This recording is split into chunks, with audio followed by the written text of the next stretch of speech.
बात करेंगे झारखंड की एक और बड़ी खबर की। तो झारखंड में इन दिनों बोर्ड, निगम और आयोग इन सभी का पुनर्गठन हो रहा है लंबे अरसे बाद। हम आपको बता दें कि नई सरकार बने हुए लगभग 3 साल बीत चुके हैं और उसके बाद अब बोर्ड निगम का पुनर्गठन शुरू हुआ है।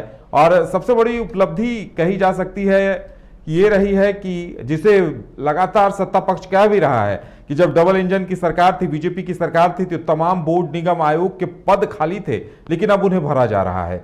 अगर बात की जाए तो युवा आयोग की बात की जाए या फिर गौ सेवा आयोग की बात की जाए या फिर आवास बोर्ड की बात की जाए, लंबे अरसे बाद वहां अध्यक्ष और उन्हें मौका दिया गया है। लेकिन सवाल यह उठता है कि अब कांग्रेस के बाद जेएमएम और आरजेडी के कार्यकर्ताओं की बारी कब आएगी, उन्हें कब मौका मिलेगा। इंतजार बेसब्री से हर किसी को है कि उनकी भी बारी आएगी, क्योंकि कई बोर्ड निगम के पद अभी भी खाली हैं। कि झारखंड में बोर्ड निगम का मसला काफी उलझाने वाला मसला रहा है और जब भी गठबंधन की सरकार हुआ करती है तो इस बात को लेकर फैसला नहीं हो पाता कि कौन सा बोर्ड किसे दिया जाए, कौन सा निगम किसे दिया जाए, और इसे लेकर कहीं न कहीं गठबंधन दलों में जिच कायम रहती है।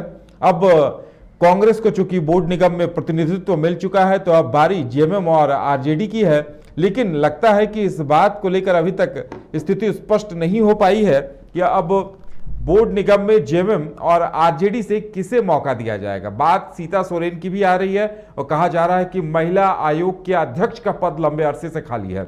ज्यादा जानकारी के लिए इस वक्त हमारे साथ हमारे संवाददाता शाहनवाज जुड़ चुके हैं, सीधे चलेंगे उनके पास। शाहनवाज, बोर्ड निगम को लेकर हर सरकार में जिच कायम रहती है। इस बार कांग्रेस कार्यकर्ता कहा जा सकता है कि भाग्यशाली हैं कि उन्हें प्रतिनिधित्व मिल गया है, लेकिन जेएमएम और आरजेडी के कार्यकर्ता तो अभी भी इंतजार कर रहे हैं।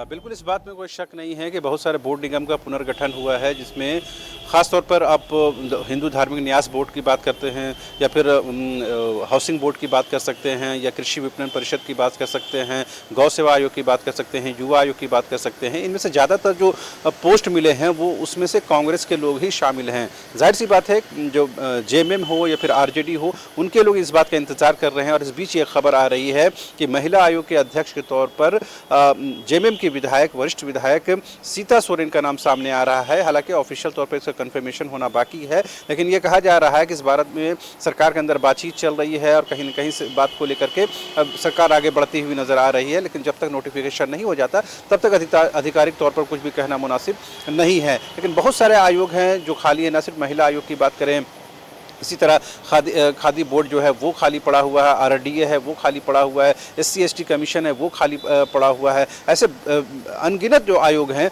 उसमें अभी भी कहीं न कहीं जो पद हैं वो खाली हैं। और अब चूँकि अभी तक नेता प्रतिपक्ष के तौर पर किसी के नाम की पर मुहर नहीं लगा है, जिसके वजह से ह्यूमन राइट कमीशन की बात कर ले, सूचना आयुक्तों की बात कर ले, ये पद उनके बाध्यता की वजह से खाली पड़े हुए हैं। तो ये कहीं न कहीं बताता है कि किस तरह से आयोग को लेकर के झारखंड में जो है राजनीति इन दिनों तेज चल रही है और सरकार के करीबन 3.5 साल हो चुके हैं। इस बीच में तमाम आयोग का पुनर्गठन नहीं होना ये बताता है कि जो गठबंधन दल है उनके बीच भी बहुत हद तक सहमति नहीं बनी है। जिन बोर्ड पर सहमति बनी है उन्हीं बोर्ड का पुनर्गठन हुआ है। लेकिन जो संवैधानिक बाध्यता वाले बोर्ड हैं, खास करके सूचना आयोग की बात करें, ह्यूमन राइट कमीशन की बात करें, इन बोर्ड का पुनर्गठन नहीं होना कहीं न कहीं झारखंड के लोगों के लिए भी नुकसान का सबब बन रहा है। इस बीच में महिला आयोग के तौर पर सीता सोरेन का नाम सामने आ रहा है, लेकिन मैंने बताया कि कंफर्मेशन का इंतजार करने की जरूरत है, लिहाजा अभी उसके लिए बातचीत चल रही है। जी शाहनवाज, लगातार सत्ता पक्ष की तरफ से, कांग्रेस के नेताओं की तरफ से इस तरह के बयान भी आए कि जब डबल इंजन की सरकार थी तो बोर्ड निगम का गठन नहीं किया गया था, पद खाली रखे गए थे, लेकिन अब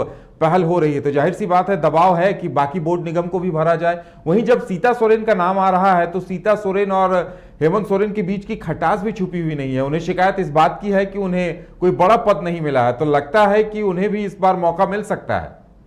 देखिए, ये तो सरकार के अंदर ये बातचीत चल रही है, लेकिन बड़ी बात और अहम बात ये है कि क्या सीता सोरेन इस पोस्ट को एक्सेप्ट करेंगी या नहीं करेंगी, क्योंकि वो सोरेन परिवार की पुत्रवधू हैं, पुरानी विधायक हैं, पार्टी में अच्छा उनका दबदबा है। लिहाजा अब देखने वाली बात होगी कि एक कैबिनेट मंत्री के पोस्ट खाली रहते हुए क्या वो महिला आयोग के अध्यक्ष के तौर पर अपने आप को कहीं न कहीं एडजस्ट कर पाएंगी या नहीं कर पाएंगी, ये देखने वाली बात होगी।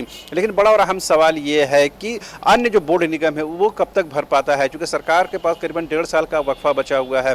अगर इस दौरान इन तमाम बोर्ड का पुनर्गठन नहीं होता है तो जाहिर सी बात है तमाम जो आयोग में खाली पद है उसका नुकसान झारखंड की जनता को होगा। जी चलिए शाहनवाज, हमारे साथ जुड़ने के लिए और तमाम जानकारी देने के लिए आपका बहुत बहुत धन्यवाद। तो इंतजार हर किसी को इस बात का है कि जेएमएम और आरजेडी के किन किन नेताओं और कार्यकर्ताओं को बोर्ड निगम में मौका मिलता है, क्योंकि सरकार के लिए एक बड़ा मसला है और देखने वाली बात यह होगी कि ये तीनों गठबंधन दल इस मसले को कैसे सुलझाते हैं और अब जेएमएम और आरजेडी के किन किन नेताओं कार्यकर्ताओं को मौका मिलता है। फिलहाल हमारे साथ इतना ही, हमें दीजिए इजाजत और आप देखते रहिए न्यूज़ बाइस्कोप। नमस्कार।